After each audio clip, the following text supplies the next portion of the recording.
تیرے پروردگار کی اس مہربانی کا ذکر جو اس نے اپنے بندے زکریا پر کی تھی، جبکہ اس نے اپنے رب سے چپکے چپکے دعا کی تھی کہ اے میرے پروردگار، میری ہڈیاں کمزور ہو گئی ہیں اور سر بڑھاپے کی وجہ سے بھڑک اٹھا ہے، لیکن میں کبھی بھی تجھ سے دعا کر کے محروم نہیں رہا۔ مجھے اپنے مرنے کے بعد اپنے قرابت والوں کا ڈر ہے، میری بیوی بھی بانجھ ہے، بس تو مجھے اپنے پاس سے وارث عطا فرما جو میرا بھی وارث ہو اور یعقوب علیہ السلام کے خاندان کا بھی جانشین، اور میرے رب تو اسے مقبول بندہ بنا لے۔ اے زکریا، ہم تجھے ایک بچے کی خوشخبری دیتے ہیں جس کا نام یحییٰ ہے۔ ہم نے اس سے پہلے اس کا ہم نام بھی کسی کو نہیں کیا۔ زکریا علیہ السلام کہنے لگے، میرے رب، میرے ہاں لڑکا کیسے ہوگا جبکہ میری بیوی بانجھ اور میں خود بڑھاپے کے انتہائی ضعف کو پہنچ چکا ہوں۔ ارشاد ہوا کہ وعدہ اسی طرح ہو چکا، تیرے رب نے فرما دیا ہے کہ مجھ پر تو یہ بالکل آسان ہے، اور تو خود جبکہ کچھ نہ تھا میں تجھے پیدا کر چکا ہوں۔ کہنے لگے، میرے پروردگار، میرے لیے کوئی علامت مقرر فرما دے۔ ارشاد ہوا کہ تیرے لیے علامت یہ ہے کہ باوجود بھلا چنگا ہونے کے تو 3 راتوں تک کسی شخص سے بول نہ سکے گا۔ اب زکریا علیہ السلام اپنے حجرے سے نکل کر اپنی قوم کے پاس آ کر انہیں اشارہ کرتے ہیں کہ تم صبح و شام اللہ تعالیٰ کی تسبیح بیان کرو۔ اے یحییٰ، میری کتاب کو مضبوطی سے تھام لے، اور ہم نے اسے لڑکپن ہی سے دانائی عطا فرما دی، اور اپنے پاس سے شفقت اور پاکیزگی بھی۔ وہ پرہیزگار شخص تھا اور اپنے ماں باپ سے نیک سلوک کرنے والا تھا، وہ سرکش اور گناہگار نہ تھا۔ اس پر سلام ہے جس دن وہ پیدا ہوا اور جس دن وہ مرے اور جس دن وہ زندہ کر کے اٹھایا جائے۔ اس کتاب میں مریم کا بھی واقعہ بیان کر، جبکہ وہ اپنے گھر کے لوگوں سے علیحدہ ہو کر مشرقی جانب آئیں اور ان لوگوں کی طرف سے پردہ کر لیا۔ پھر ہم نے اس کے پاس اپنی روح جبرائیل علیہ السلام کو بھیجا، بس وہ اس کے سامنے پورا آدمی بن کر ظاہر ہوا۔ یہ کہنے لگی، میں تجھ سے رحمان کی پناہ مانگتی ہوں اگر تو کچھ بھی اللہ سے ڈرنے والا ہے۔ اس نے جواب دیا کہ میں تو اللہ کا بھیجا ہوا قاصد ہوں، تجھے ایک پاکیزہ لڑکا دینے آیا ہوں۔ کہنے لگی، بھلا میرے ہاں بچہ کیسے ہو سکتا ہے؟ مجھے تو کسی انسان کا ہاتھ تک نہیں لگا اور نہ میں بدکار ہوں۔ اس نے کہا، بات تو یہی ہے، لیکن تیرے پروردگار کا ارشاد ہے کہ وہ مجھ پر بہت ہی آسان ہے۔ ہم تو اسے لوگوں کے لیے ایک نشانی بنا دیں گے اور اپنی خاص رحمت، یہ تو ایک طے شدہ بات ہے۔ پس وہ حمل سے ہو گئیں اور اسی وجہ سے وہ یکسو ہو کر ایک دور کی جگہ چلی گئیں۔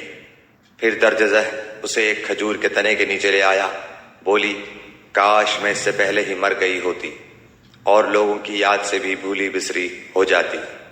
اتنے میں اسے نیچے سے ہی آواز دی کہ آزردہ خاطر نہ ہو، تیرے رب نے تیرے پاؤں تلے ایک چشمہ جاری کر دیا ہے، اور اس کھجور کے تنے کو اپنی طرف ہلا، یہ تیرے سامنے تر و تازہ پکی کھجوریں گرا دے گا۔ اب چین سے کھا پی اور آنکھیں ٹھنڈی رکھ۔ اگر تجھے کوئی انسان نظر پڑ جائے تو کہہ دینا کہ میں نے اللہ رحمان کے نام کا روزہ مان رکھا ہے، میں آج کسی شخص سے بات نہ کروں گی۔ اب حضرت عیسیٰ علیہ السلام کو لیے ہوئے وہ اپنی قوم کے پاس آئیں۔ سب کہنے لگے، مریم تو نے بڑی بری حرکت کی۔ اے ہارون کی بہن، نہ تو تیرا باپ برا آدمی تھا اور نہ تیری ماں بدکار تھی۔ مریم نے اپنے بچے کی طرف اشارہ کیا۔ سب کہنے لگے کہ لو بھلا ہم گود کے بچے سے باتیں کیسے کریں؟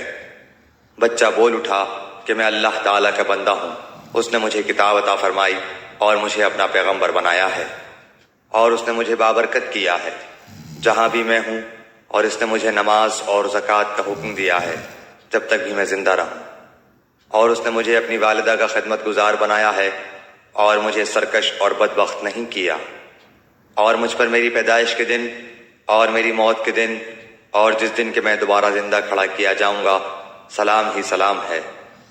یہ ہے صحیح واقعہ عیسیٰ ابن مریم علیہ السلام کا۔ یہی ہے وہ حق بات جس میں لوگ شک و شبہ میں مبتلا ہیں۔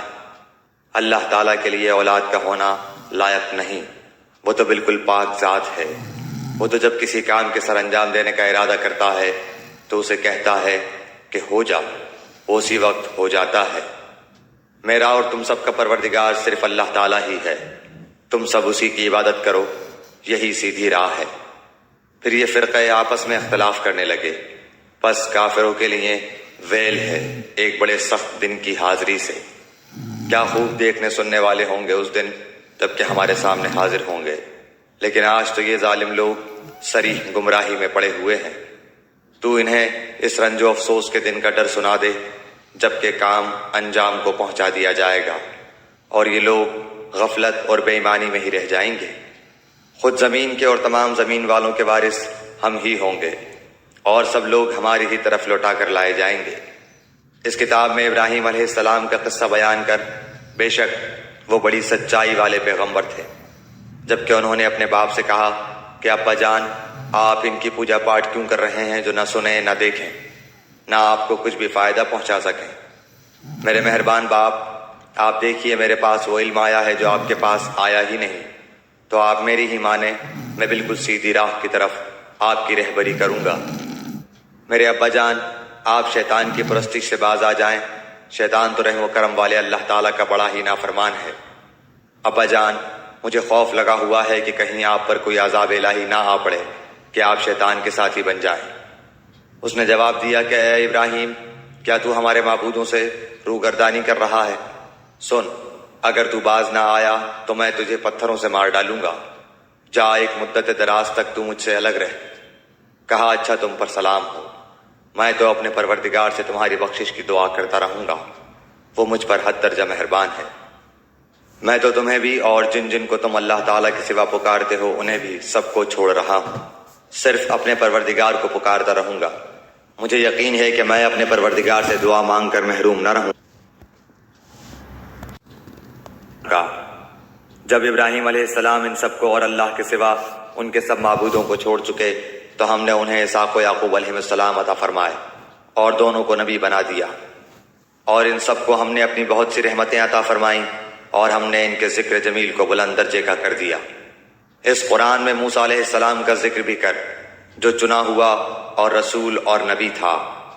ہم نے اسے طور کی دائیں جانب سے ندا کی اور راز گوئی کرتے ہوئے اسے قریب کر لیا، اور اپنی خاص مہربانی سے اس کے بھائی کو نبی بنا کر عطا فرمایا۔ اس کتاب میں اسماعیل علیہ السلام کا واقعہ بھی بیان کر، وہ بڑا ہی وعدے کا سچا تھا اور تھا بھی رسول اور نبی۔ وہ اپنے گھر والوں کو برابر نماز اور زکوٰۃ کا حکم دیتا تھا اور تھا بھی اپنے پروردگار کی بارگاہ میں پسندیدہ اور مقبول۔ اور اس کتاب میں ادریس علیہ السلام کا بھی ذکر کر، وہ بھی نیک کردار پیغمبر تھا، ہم نے اسے بلند مقام پر اٹھا لیا۔ یہی وہ انبیاء ہیں جن پر اللہ تعالیٰ نے فضل و کرم کیا، جو اولاد آدم میں سے ہیں اور ان لوگوں کی نسل سے ہیں جنہیں ہم نے نوح علیہ السلام کے ساتھ کشتی میں چڑھا لیا تھا، اور اولاد ابراہیم و یعقوب سے اور ہماری طرف سے راہ یافتہ اور ہمارے پسندیدہ لوگوں میں سے۔ ان کے سامنے جب اللہ رحمان کی آیتوں کی تلاوت کی جاتی تھی، یہ سجدہ کرتے اور روتے گڑ گڑاتے گر پڑتے تھے۔ پھر ان کے بعد ایسے ناخلف پیدا ہوئے کہ انہوں نے نماز ضائع کر دی اور نفسانی خواہشوں کے پیچھے پڑ گئے، سو ان کا نقصان ان کے آگے آئے گا، بجز ان کے جو توبہ کر لیں اور ایمان لائیں اور نیک عمل کریں۔ ایسے لوگ جنت میں جائیں گے اور ان کی ذرا سے بھی حق تلفی نہ کی جائے گی۔ ہمیشگی والی جنتوں میں جن کا غائبانہ وعدہ اللہ مہربان نے اپنے بندوں سے کیا ہے، بے شک اس کا وعدہ پورا ہونے والا ہی ہے۔ وہ لوگ وہاں کوئی لغو بات نہ سنیں گے، صرف سلام ہی سلام سنیں گے۔ ان کے لیے وہاں صبح شام ان کا رزق ہوگا۔ یہ ہے وہ جنت جس کا وارث ہم اپنے بندوں میں سے انہیں بناتے ہیں جو متقی ہوں۔ ہم بغیر تیرے رب کے حکم کے اتر نہیں سکتے، ہمارے آگے پیچھے اور ان کے درمیان کی کل چیزیں اسی کی ملکیت میں ہیں، تیرا پروردگار بھولنے والا نہیں۔ آسمانوں کا، زمین کا اور جو کچھ ان کے درمیان ہے، سب کا رب وہی ہے، تو اسی کی بندگی کر اور اس کی عبادت پر جم جا۔ کیا تیرے علم میں اس کا ہم نام ہم پلہ کوئی اور بھی ہے؟ انسان کہتا ہے کہ جب میں مر جاؤں گا تو کیا پھر زندہ کر کے نکالا جاؤں گا؟ کیا یہ انسان اتنا بھی یاد نہیں رکھتا کہ ہم نے اسے اس سے پہلے پیدا کیا، حالانکہ وہ کچھ بھی نہ تھا؟ تیرے پروردگار کی قسم، ہم انہیں اور شیطانوں کو جمع کر کے ضرور ضرور جہنم کے ارد گرد گھٹنوں کے بل گرے ہوئے حاضر کر دیں گے۔ ہم پھر ہر گروہ سے انہیں الگ نکال کھڑا کریں گے جو اللہ رحمان سے بہت اکڑے اکڑے پھرتے تھے۔ پھر ہم انہیں بھی خوب جانتے ہیں جو جہنم کے داخلے کے زیادہ سزاوار ہیں۔ تم میں سے ہر ایک وہاں ضرور وارد ہونے والا ہے، یہ تیرے پروردگار کے ذمہ قطعی فیصل شدہ امر ہے۔ پھر ہم پرہیزگاروں کو تو بچا لیں گے اور نافرمانوں کو اسی میں گھٹنوں کے بل گرا ہوا چھوڑ دیں گے۔ جب ان کے سامنے ہماری روشن آیتیں تلاوت کی جاتی ہیں تو کافر مسلمانوں سے کہتے ہیں، بتاؤ ہم تم دونوں جماعتوں میں سے کس کا مرتبہ زیادہ ہے اور کس کی مجلس شاندار ہے؟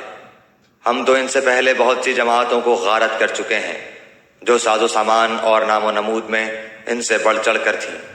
کہہ دیجئے جو گمراہی میں ہوتا اللہ رحمان اس کو خوب لمبی مہلت دیتا ہے، یہاں تک کہ وہ ان چیزوں کو دیکھ لیں جن کا وعدہ کیے جاتے ہیں، یعنی عذاب یا قیامت کو۔ اس وقت ان کو صحیح طور پر معلوم ہو جائے گا کہ کون بڑے مرتبے والا اور کس کا جتھا کمزور ہے۔ اور ہدایت یافتہ لوگوں کو اللہ تعالیٰ ہدایت میں بڑھاتا ہے، اور باقی رہنے والی نیکیاں تیرے رب کے نزدیک ثواب کے لحاظ سے اور انجام کے لحاظ سے بہت ہی بہتر ہیں۔ کیا تو نے اسے بھی دیکھا جس نے ہماری آیتوں سے کفر کیا اور کہا کہ مجھے تو مال و اولاد ضرور ہی دی جائے گی؟ کیا وہ غیب پر مطلع ہے یا اللہ کا کوئی وعدہ لے چکا ہے؟ ہرگز نہیں، یہ جو بھی کہہ رہا ہے ہم اسے ضرور لکھ لیں گے اور اس کے لیے عذاب بڑھائے چلے جائیں گے۔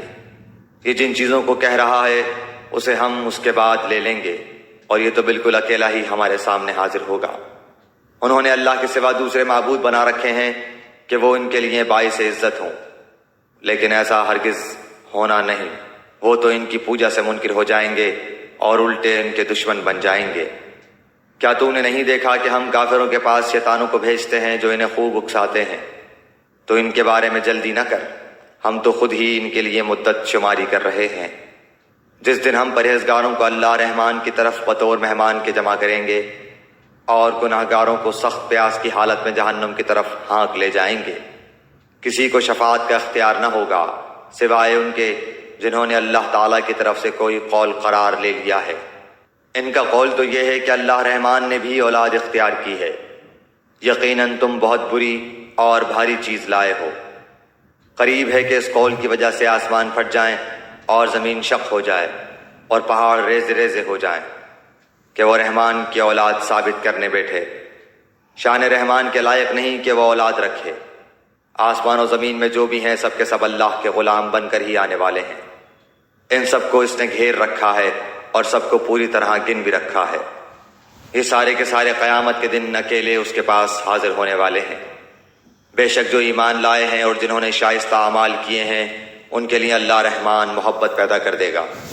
ہم نے اس قرآن کو تیری زبان میں بہت ہی آسان کر دیا ہے کہ تو اس کے ذریعے سے پرہیزگاروں کو خوشخبری دے اور جھگڑالو لوگوں کو ڈرا دے۔